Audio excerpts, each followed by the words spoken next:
গর্ভদান সংস্কার একটা সংস্কার।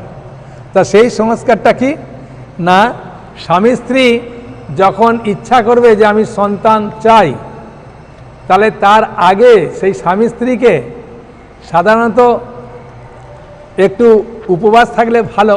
তা অনেকে উপবাস থাকতে পারে না, আমরা বলি ঠিক আছে কোনো অসুবিধা নেই, খাওয়া দাওয়া করুন, কিন্তু সেই দিন আপনাকে ভগবানের কাছে খুব ভালো করে প্রার্থনা করতে হবে। হ্যাঁ, যেদিন আপনার ইচ্ছা করছেন যে আমি সন্তান নেব, তাই স্বামী স্ত্রী দুজনেই স্নান করে ভগবানের কাছে ধূপ দিয়ে প্রদীপ দিয়ে, হ্যাঁ, আর যদি হরিনাম দীক্ষা নেন বা হরিনাম করতে পারেন তাহলে হরিনাম করলে আরও ভালো, হরিনাম করবেন, করে ভগবানের কাছে প্রার্থনা করতে হয় যে প্রভু আপনি কৃপা করে আমাকে একটা সন্তান প্রদান করুন।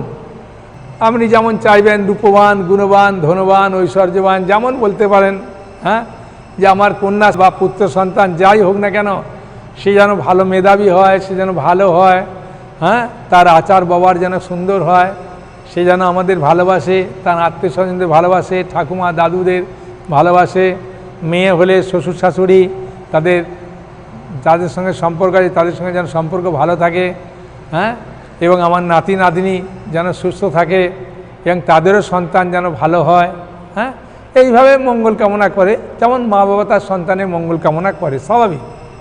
ভগবানের কাছে প্রার্থনা করে তারপরে ভগবানকে ধূপ আরতি এসব করে তারপরে ওই দিন প্রসাদ খাওয়া দরকার। হ্যাঁ, বুঝেছেন? যা বাড়িতে হলো আপনার নিরামিষ পাত্রে ভগবানকে তুলসী পাতা দিয়ে ভোগ লাগালেন, যদি মন্ত্র না জানেন হরে কৃষ্ণ মন্ত্র বলবেন, তাও ক্ষতি নেই, ভগবানকে দিয়ে ওই দিন প্রসাদ খাইয়ে তারপরে সন্তান লাভের জন্যে স্বামী স্ত্রীতে মিলন হতে হয়। এখন প্রশ্ন করবেন, তাহলে প্রহ্লাদ মহারাজের বাবা মা কি এইরকম করে প্রহ্লাদকে জন্ম দিয়েছিল? দশমীতে সংস্কারের মধ্যে গর্ভদান সংস্কার, হ্যাঁ, যে একটা আছে, ওটা কি করেছিল? এই প্রশ্নটা আমি নিজে করেছিলাম আমাদের গুরুকুল মহারাজকে, ভক্তিবিদ্যাপূর্ণ স্বামী মহারাজ, তাকে, যে মহারাজ, হ্যাঁ, এখন আমার নিজের বাবা মাও ভক্ত ছিল না, হ্যাঁ, আমি যে আপনাদেরকে সিংহাসনে বসে বড় বড় কথা বলবো তা না, হ্যাঁ, আমরা 5 ভাই, আমি হচ্ছে ছোট, তা অন্য ভাইরাও এই পথে খুব কম আসছে, এখন আমি ছিটকে চলে এসেছি কী জন্যে তাহলে? হ্যাঁ, এখন বাবা মা কি এরকম করেছিল গর্ভদান সংস্কার? আমি নিজেও জানি না, কারণ বাবা মা তো গ্রামে সাধারণত থাকলে কি হয়, যদি বেশিরভাগই ওইসবে জানতোই না তো করবে কি, যারা জানে তারা করে। তাহলে এখন বলবেন যে আপনি কি করে ভক্ত হলেন আর প্রহ্লাদ মহারাজ কি করে ভক্ত হলো? প্রশ্ন আসবে কি না মনে? স্বাভাবিক মনে প্রশ্ন আসা।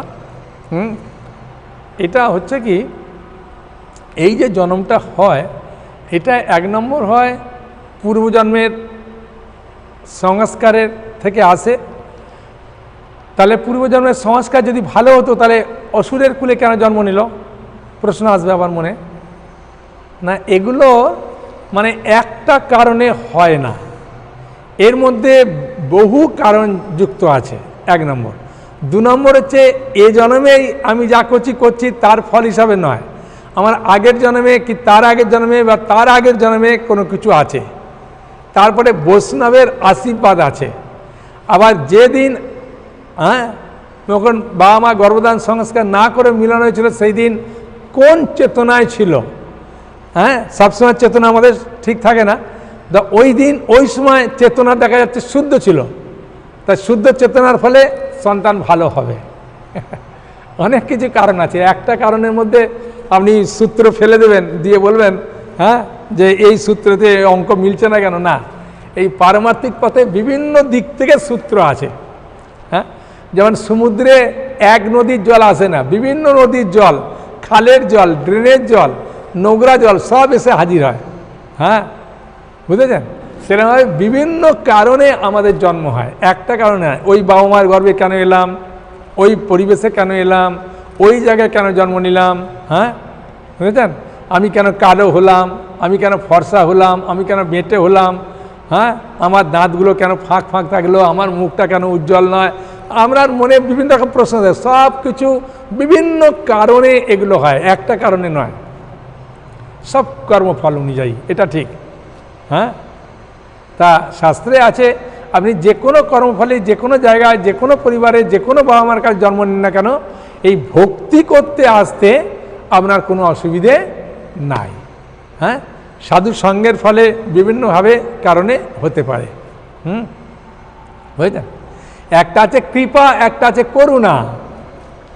করুণা মানে, হ্যাঁ, যেমন একটা পিঁমড়ে গাছ থেকে পড়ে গেছে জলে, সে জলে নেবে, ও বুঝতে পারছে না যে ডাঙা কোন দিকে, ও যে তার পাচ্ছে যাচ্ছে। আপনার করুণা হলো যে পিঁমড়েটা এরকম পড়ে আছে, আপনি হাতে করে এরকম করে জল থেকে এরকম করে তুলে ডাঙায় দিয়ে দিলেন, এটাকে বলে করুণা। আপনি দেখে জীবের প্রতি করুণা হলো। সেরকম কোনো বৈষ্ণবের আপনার প্রতি করুণা হতে এরকম জন্ম হতে পারে। আর কৃপা, কৃপা মানে হচ্ছে করে পাওয়া।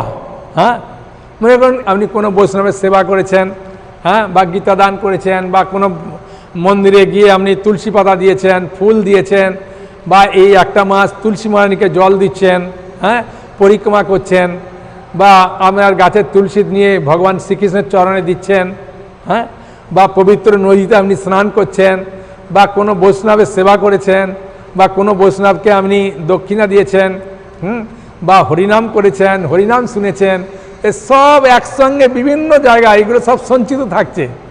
হ্যাঁ, ওই টাকা পুরা রিটার্ন পাবেন আপনি। আপনি কখনো এই টাকা আপনাকে যে দেবে না তা নয়, ভগবান ওই টাকা একদম সুদ সমেত, আর ওই সুদ কোনো ব্যাংক দিতে পারবে না। 1 টাকা দিলে 1000 গুণ পাবেন। হ্যাঁ, তা ওই কোন ব্যাংকে দেবে? 1 টাকা দিলে 1000 টাকা দেবে, কত বছর দেবে আমার তো জানা নেই। ভগবান বলছে আমার এতে কেউ যদি একটুখানি এরম সেবা করে তাকে আমি 1000 গুণ বেশি দিয়ে দিই। হ্যাঁ, এই লাভ। এখন কোন গুণের ফলে আমি সন্তান জন্ম নিয়ে ভক্ত হয়েছি? বা প্রহ্লাদ মহারাজ, এটা খুব সুন্দর জিনিস। প্রহ্লাদ মহারাজের বাবা তিনি তপস্যা করতে গিয়েছিলেন। হ্যাঁ, বহু বছর তপস্যা করেছেন, ঠিক আছে। তা সেইখানেতে নারদ মুনি একটা টিয়া পাখির রূপ ধারণ করে নারায়ণ নারায়ণ বলে যায়, মানে উঠছে। হ্যাঁ, ইতিমধ্যে, আচ্ছা হিরণ্যকশিপুর হিরণ্যাক্ষের আগে জন্মটা বলি, নাহলে আপনাদের এর একটুখানি বুঝতে অসুবিধা হবে। হ্যাঁ, বুঝেছেন? আচ্ছা এটা একটু বলে দিই। হিরণ্যকশিপু তপস্যা করতে এলেন, আসার পরে এখন যখন তার স্ত্রী মানে প্রহ্লাদের মায়ের নাম হচ্ছে কয়াদু, হ্যাঁ, তা কয়াদুর সঙ্গ লাভ করার ইচ্ছা করেছেন হিরণ্যকশিপুর। তখন কয়াদু মা ভক্ত ছিলেন। সে মা হিরণ্যকশিপুরকে জিজ্ঞাসা করছে স্বামীকে যে আচ্ছা তুমি তপস্যা করতে গিয়ে কেন তাড়াতাড়ি ফিরে এলে? এটা খুব তাড়াতাড়ি ফিরে এসেছিল, এটা অত বছর নয়, এটা মানে তপস্যা সিদ্ধি লাভ করার আগেই মানে তাড়াতাড়ি ফিরে এসেছিল।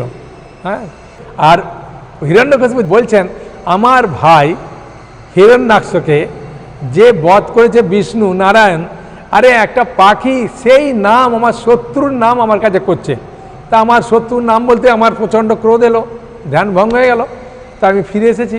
হ্যাঁ, কয়াদু বারবার জিজ্ঞাসা করছেন সে কে? নারায়ণ নারায়ণ। আর কয়াদু তো বুঝতে পারছে যে এই নারায়ণ নাম উচ্চারণের মাধ্যমে কী লাভ হচ্ছে, কিন্তু হিরণ্যকশিপুর বুঝতে পারছে না। হ্যাঁ, বুঝেছেন? তাই হিরণ্যকশিপুর আর যখন কয়াদুর সঙ্গ লাভ করছিলেন, আর সেই সময়তে যখন কয়াদুর হৃদয়ে হিরণ্যকশিপুরের শক্তি প্রবেশ করছেন, আর সেই সময়তে কয়াদু আগে থাকতেই বলছেন কি বললো কি বললো, আর সেই সময়তে হিরণ্যকশিপুর নারায়ণ নারায়ণ নারায়ণ বলেছে, আর মুখে নারায়ণ নাম উচ্চারণ করলেন, আর কয়াদুর গর্ভে হিরণ্যকশিপুরের শক্তি গেল, আর যাওয়ার পরে প্রহ্লাদের জন্ম হলো। সেই জন্যে এই সন্তান ভালো হওয়ার পেছনে কত কারণ আছে। হ্যাঁ, আমরা দোষ দিতে পারি না যে আমার ছেলে কেন সারাদিন এরমভাবে খারাপ আড্ডা মারছে এই মারছে, যদিও সঙ্গের প্রভাব আছে, এটাও না নয়। হ্যাঁ, সঙ্গদোষে নষ্ট হয়ে যায়। তাহলে বুঝতে পারলেন প্রহ্লাদে কেন ভক্ত হলো। ও হিরণ্যকশিপু হিরণ্যাক্ষের জন্মটা বলছিলাম। এই হিরণ্যকশিপুর আর হিরণ্যাক্ষের মায়ের নাম হচ্ছে দিতি, হ্যাঁ, আর অদিতি, এর 2 বোন ছিল। কশ্যপ মুনির অনেক স্ত্রী ছিল, তার মধ্যে দ্বিতীয় অদিতি 2 বোন। তা অদিতির ছেলেরা হলো দেবতা, আর দ্বিতীয় ছেলেরা হলো এই অসুর। হ্যাঁ, হিরণ্যকশিপুর হিরণ্যাক্ষ। তা কী করে হলো এটা আবার জানা দরকার, খুব ভালো শিক্ষণীয় কথা। খুব মন দিয়ে শুনবেন। সাধারণত একই স্বামীর যদি দুই বোন আসে, তা বনে বনে একটু সাধারণত ঈর্ষা ভাব জাগে। তখন দিতি চিন্তা করলো যে আমারই বোন অদিতির, তার গর্ভে এত সুন্দর সুন্দর সন্তান হচ্ছে, আমার গর্ভে কেন সন্তান দেবে না আমার স্বামী? হ্যাঁ, তাই তার সন্তান কামনার ইচ্ছা হলো। আর হলোটা কখন না, ঠিক সন্ধ্যাবেলা। তা কশ্যপ মুনি বোঝাচ্ছেন, দেখো দিতি, তুমি আমার স্ত্রী, তোমাকে সন্তান দান করা স্বামীর কর্তব্য, এটা অকর্তব্য নয়, সকর্তব্য। কিন্তু আমি তো এখন সন্ধ্যান্নিক করব, তা এখন পুজো টুজো করার সময় এখন এগুলো করে নিই, করে নিয়ে তারপর তোমাকে আমি সন্তান প্রদান করব। তুমি সন্তান চাইছো, আমি না করব না, ঠিক আছে? দিতি একদম নারাজ বান্দা, না আমি এখনই কামার্ত, আমাকে এখনই সঙ্গদান করে সন্তান দিতে হবে। হ্যাঁ, তখন স্ত্রীর আবদার বুঝতে পারছেন তো, স্ত্রীরা যদি একবার চোখ মুখ কপালে তুলে, একজন প্রভু বলছিলেন যে যখন মেয়েরা চোখ মুখ কপালে তুলে আগে বলে না, তখন অবস্থা খারাপ হয়ে যায়, তখন থরথর করে কাঁপতে হয়। হ্যাঁ, আমি বড় জজ হলেও কি হবে, স্ত্রীর কাছে একদম নিচু হয়ে যেতে হয়। আমি তাই বলছে, হ্যাঁ বাবা। হ্যাঁ, তখন যেহেতু দিতি খুব কটমট করে একদম বলছে, না আমি কামার্ত, আমাকে এখন সঙ্গ প্রদান করতে হবে, এখন সন্তান দিতে হবে। তখন কশ্যপ মুনি বললেন, ঠিক আছে, সঙ্গদান করলেন। আর সঙ্গদান করতেই দিতিকে বলে দিলেন ওই কশ্যপ মুনি, এখন সন্ধ্যেবেলা, এখন অশুভ, হ্যাঁ, ভূত প্রেতরা সাধারণত ঘোরে, তোমার ছেলেরা যে হবে ভালো হবে না। তখনই দিতির মনে ভয় এসে গেল যে যা, সন্তান যদিও আসবে ভালো হবে না। সেই জন্য দেখবেন সন্ধ্যেবেলাতে আমরা কিছু করলে মায়েরা বলে, এই বাবা এখন সন্ধ্যেবেলা, এখন কিছু খাস না, এখন খাবি না, পরে খা। আর সন্ধ্যেবেলা এই হাত মুখ ধুয়ে আয়, ঘরে ঢোক, হাত পা ধুয়ে আয়, হ্যাঁ কোথায় খেলছিলিস, এইভাবে দেখবেন বলে। সন্ধ্যেবেলাতে মায়েরা ধূপ ধুনো দেয়। সন্ধ্যেবেলাটা ওই জন্যে শঙ্খ বাজানোর কত কাজ। শঙ্খ বাজালে কী হয় না, যত জীবাণু যে তৈরি হয় ভাইরাসগুলো সন্ধ্যেবেলার দিকে, সেগুলো শঙ্খের আওয়াজে নষ্ট হয়ে যায়। তারপরে অশুভ জিনিসটা নষ্ট হয়ে যায় দ্বিতীয়বার বাজালে। আর মায়েরা দেখবেন শঙ্খ বাজায় 3 বার, আর লাস্টেরটা খুব জোরে দেয়। আর লাস্টেরটা জোরে দেয় কারণ কি, শুভ জিনিস স্থাপন হয়। তাহলে প্রথম আওয়াজে যত ভাইরাসগুলো জীবাণু থাকে নষ্ট হয়ে যায়, দ্বিতীয় শঙ্খতে অশুভ জিনিস নষ্ট হয়ে যায়, আর তৃতীয়তে শুভ স্থাপন হয়। ওই জন্য মায়েরা 3 বার শঙ্খ দেয় আর ধূপধুনো দেয়। এগুলো মায়েদের কাজ। এখন অনেক মায়েরা আছে কি, ওই টিভি দেখতেই ব্যস্ত, কিন্তু এগুলো নয়। শাশুড়ি মা আগে থাকতে শেখাচ্ছে, বৌমাদের শেখা দরকার।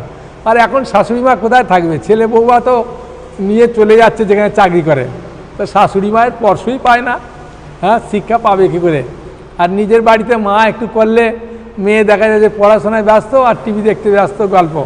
সেখানে এগুলো মায়েদের শেখা দরকার, ঠিক আছে? কিছু মনে করবেন না মায়েদের বলছি বলে, এগুলো সাধারণ কথা। তা দিতির মনে খুব ভয় এসে গেল। তখন দেখলো যে ভূত প্রেত, তখন শিবের কাছে গিয়ে প্রার্থনা করলাম, বলে না ঠিক আছে, তোমার সন্তানকে আমি নষ্ট করব না। কিন্তু মাতৃগর্ভে হিরণ্যকশিপুর হিরণ্যাক্ষ যমজ ভাই, হ্যাঁ বুঝেছেন, মাতৃগর্ভে ছিল। হ্যাঁ, তা মাতৃগর্ভে অবস্থান করাতে ওই দেখুন সঙ্গটাও যদি মানে সৎভাবে না করবেন কি হবে। কশ্যপ মুনি ক্রোধের সঙ্গে সঙ্গ করেছিলেন। হ্যাঁ, সেই জন্যে ওই ছেলেগুলোর এরকম গুণও এসে গেছে। হ্যাঁ, কত শিক্ষণীয় জিনিস আমাদের প্রত্যেকটার মধ্যে। হ্যাঁ, তা দেখছেন যে ভেতরে নিঃশ্বাস নিচ্ছে, বাইরে নিঃশ্বাস বন্ধ হয়ে যাচ্ছে। হ্যাঁ, এবং তিনি বুঝতে পারলেন যে আমার ছেলেরা মাতৃগর্ভে থেকে যদি এরকম হয়, তাহলে ভেতরে বেরোলে না কি হবে। তাই 100 বছর এই মাতৃগর্ভে ধারণ করে ধরে রেখেছিলেন। দ্বিতীয় চিন্তা করতে, আমি প্রসবই করব না, এরকম সন্তান এলে পৃথিবীকে একদম করে দেবে, আর আমার স্বামীর ক্ষতি, আমার ক্ষতি, বংশের ক্ষতি হবে। হ্যাঁ, তাই প্রসবই করতে চাইছিলেন না। হ্যাঁ, ধরে রাখেছিলেন। চিন্তা করুন। হ্যাঁ, এগুলো একটা অসম্ভব বলে মনে হয় না। আমরা 10 মাস 10 দিন গর্ভে থাকি শুনেছি। তা এখান থেকে শিক্ষণীয় হচ্ছে কি, যে নারদ মুনি এসে হাজির হলেন, এসে কয়াদুকে দিতিকে প্রণাম করলেন। প্রণাম করে বললেন, মা আপনি সন্তান প্রসব করুন। বলছে না না, এ সন্তান আমার গর্ভে আছে, এখনই ভেতর থেকে এত পৃথিবীতে অনাচার সৃষ্টি করছে, বেরোলে পৃথিবীকে কী না করবে। হ্যাঁ, ঋষি মুনিরা শান্ত থাকবে না, তাদের অস্থির করে মারবে। বলছে মা, এ তোমার ছেলে দুটো যে আছে সেগুলো খারাপ হবে ঠিকই, কিন্তু তোমার নাতি যে হবে না, সে নাতি পরম ভক্ত হবে। হ্যাঁ, সারা পৃথিবীতে তার নাম ছড়িয়ে পড়বে, 5 বছর সে ভগবান বিষ্ণুকে লাভ করবে। হ্যাঁ, তাই ভক্তরাজ প্রহ্লাদ মহারাজ কি যায়, ভক্তদের মধ্যে শ্রেষ্ঠ হবে, তার নামে প্রহ্লাদ। বলে তাই তাই নাতির জন্যে, নাতিকে ভক্ত হবে, নাতির প্রতি ভালোবাসাতে মা দিতি ওই হিরণ্যাক্ষ আর হিরণ্যকশিপুরকে প্রসব করলেন। প্রসব করার পরে তারা তো অত্যাচার শুরু করে দিল, আর হিরণ্যাক্ষ সব জায়গায় করতো, এমনকি পৃথিবীকে তুলে গর্ভদাক সমুদ্রে ফেলে দিয়েছিলেন। হ্যাঁ, ভগবান বরাহদেব আবির্ভূত হয়ে পৃথিবীকে তুললেন, তখন বরাহদেব হিরণ্যাক্ষকে মারলেন। আর ওই মারাতে হিরণ্যকশিপুর প্রচণ্ড রেগে গেলেন যে আমি বিষ্ণুকে ধ্বংস করে দেবো। তাই তাকে লাভ করার জন্যে তিনি আবার পুনরায় তপস্যায় গেলেন। এই যে তপস্যায় গেলেন, প্রথমে তপস্যা গিয়েছিলেন হ্যাঁ মারার জন্যে, তা ওই বললাম টিয়া পাখি রূপে নারায়ণ নারায়ণ বললেন, এসে কয়াধুর সঙ্গ লাভ করে প্রহ্লাদের, তখন পেটে ছিল প্রহ্লাদ, গর্বে ছিল। আর হিরণ্যকশিপু চিন্তা করলো আমার তপস্যা সিদ্ধিলাভ হলো না, আমি পুনরায় আবার তপস্যা করতে যাব। তাই তিনি তপস্যা করতে গিয়েছিলেন। সেখানে কেউ কেউ বলেন 36,000 বছর তপস্যা করেছিলেন, যাই হোক বহু বছর তপস্যা করেছিলেন, মূল কথা। এখন কত সুন্দর শিক্ষণীয় দেখুন, প্রহ্লাদ মায়ের গর্ভে আছে, তা মায়ের গর্ভে থাকলে গর্ভটা একটু উঁচু হয়। দেবতারা দূর থেকে বুঝতে পেরেছেন, ইন্দ্র, যে আরে এ তো কয়াধুর, হিরণ্যকশিপুরের স্ত্রী কয়াধু, ওর গর্ভে দেখছি একটা বাচ্চা আছে, তাহলে তো এই বাচ্চাও অসুর হবে। ওর বাবা যেমন জ্বালাতন করছে, হ্যাঁ আমাদেরকে স্বর্গরাজ্য থেকে তাড়িত করে, হ্যাঁ কী রকম অত্যাচার করছে, আর এই ছেলে এও আবার এরকম বাবার মতো হবে। তাহলে এক কাজ করি, ও তপস্যা করতে গেছে, এই যখন বাচ্চা প্রসব হবে সঙ্গে সঙ্গে মেরে দেবো। দেখুন ভ্রূণ হত্যা করলো না, দেবতাদেরও বুদ্ধি আছে কীরকম। হ্যাঁ, ভ্রূণ হত্যা পাপ। সেই জন্যে কয়াধুকে ধরে নিয়ে গিয়ে তিনি চিন্তা করলেন আমার রাজ্যে, হ্যাঁ স্বর্গলোকে একটা জায়গা দেবো, সেখানে কয়াধু ভালোভাবে থাকবে, থাকার পরে যাই বাচ্চা হবে তখন বাচ্চাটাকে আমরা নিয়ে গিয়ে মেরে দেবো। হ্যাঁ, মেরে দিয়ে কয়াধুকে ছেড়ে দিয়ে চলে যাব এখানে। তাই ইন্দ্র নিয়ে যাচ্ছে, রথে করে নিয়ে যাচ্ছে, আর হঠাৎ নারদ মুনির চোখে পড়ে গেছে, আরে এ তো কয়াধু, হিরণ্যকশিপুরের স্ত্রী, কোথায় নিয়ে যাচ্ছে? সঙ্গে সঙ্গে নারদ মুনি ইন্দ্রকে রুকে দিলেন, ইন্দ্র তুমি কাকে নিয়ে যাচ্ছ? বলে হিরণ্যকশিপুরের স্ত্রী কয়াধু, এর গর্ভে সন্তান আছে। হ্যাঁ, এখন পুত্র সন্তান হোক আর কন্যা সন্তানই হোক, এ আবার অসুর হবে তো, সেই জন্য প্রসব হলে মেরে দেবো, ওই জন্য আমার রাজ্যে নিয়ে গিয়ে রাখবো সুরক্ষিতভাবে। বলছে না না না, তুমি ভুল করছো, এর গর্ভে ভক্ত শ্রেষ্ঠ প্রহ্লাদ আছে। বলে তাই? বলে হ্যাঁ ভক্ত আছে, এ তোমাদের অত্যাচার করবে কি, তোমাদের বাঁচাবে। সঙ্গে সঙ্গে কয়াধুকে ছেড়ে দিয়ে 3 বার পরিক্রমা করে ইন্দ্র চলে গেলেন। তাহলে এখান থেকে কী শিক্ষা পাচ্ছি না, যখন আপনি সত্যগুণে থাকবেন তখন কেউ কিছু বললে আপনি বিচার বিবেচনা করবেন, আর যখন সত্যগুণে না থাকবেন, যদি রজগুণে থাকবেন সঙ্গে সঙ্গে রেগে যাবেন। হ্যাঁ, কথা তো শুনবেন না, রেগে মেগে বলতে শুরু করবেন। আর যদি তমগুণে থাকবেন সঙ্গে সঙ্গে লাঠি নিয়ে মারামারি শুরু হয়ে যাবে। তাহলে এখানে গুণটাও বুঝতে পারলেন, যেহেতু দেবতারা সত্যগুণে থাকে তাই বলা মাত্রই তিনি শুনলেন বিচার করে, হ্যাঁ সত্যি। নারদ যখন বলছেন ছেড়ে দিয়ে পরিক্রমা করে চলে গেলেন। তা নারদ তার আশ্রমে কয়াধুকে নিয়ে গিয়ে রাখলেন। কয়াধু সেই সময়তে বললেন একটা কথা, নারদ মুনিকে প্রণাম করে করজোড়ে, যে হে নারদ মুনি, আপনি ভক্ত শ্রেষ্ঠ, নারায়ণের অত্যন্ত প্রিয়জন, আপনি যেহেতু আমার গর্ভের বাচ্চাকে আপনি বাঁচিয়ে রেখেছেন, তাহলে আমার একটা অনুরোধ, আমার স্বামী ফেরা না পর্যন্ত এই বাচ্চা যেন আমার গর্ভে থাকে, এই যেন প্রসব না হয়, 1 নম্বর। 2 নম্বর হচ্ছে, যেহেতু নারদ মুনির আশ্রমে ছিল, এখন নারদ মুনির আশ্রমে যদি বাচ্চা প্রসব হয়, বলবে কী রে, ওর বাবা গেছে তপস্যা করতে, দেখো নারদ মুনির আশ্রমে একটা মাতাজির বাচ্চা হলো, তাহলে নিশ্চয়ই নারদের বদনাম হয়ে যাবে। সেই জন্য নারদ মুনির সঙ্গে সঙ্গে কথাটাকে স্বীকার করে নিলেন, বললেন ঠিক আছে তথাস্তু বলে আটকে দিলেন, যে পর্যন্ত হয়েছিল ওই পর্যন্ত। তাহলে প্রহ্লাদ মাতৃগর্ভে কত মাস ছিল না, মাতৃগর্ভে ওর বাবা তপস্যা করে, মনে করেন যে 36,000 বছর তপস্যা করে, তাহলে 36,000 বছর 7 মাস, তাহলে 7 মাস বয়স অলরেডি তখন হয়ে গেছে প্রহ্লাদের। হ্যাঁ, কারণ 7 মাস বয়সেই আমাদের জ্ঞান হয়, বুঝেছেন? হ্যাঁ, প্রথমে আমরা একটু ছোট্ট হই, তারপরে কড়াই দানার মতো হই, তারপরে আস্তে আস্তে হই। আমাদের ভাগবতমে আছে, হ্যাঁ, প্রথমে দেহের কোন অংশটা হয়, হাত হয় না পা হয় না নখ হয় না কি হয়, হ্যাঁ, খুব সুন্দরভাবে বর্ণনা আছে 3য় স্কন্ধে। কপিল দেব তার মাকে বলছেন, দেবহূতিকে। হ্যাঁ, সেটা ভাগবত যদি না থাকবে তাহলে লোকসান, ভাগবত থাকলে এগুলো পড়লে লাভ। এই আজকে আমি 7ম স্কন্ধ থেকে বলছি আপনাদের, হ্যাঁ, ভাগবতমে হিরণ্যকশিপু হিরণ্যাক্ষের কাহিনী।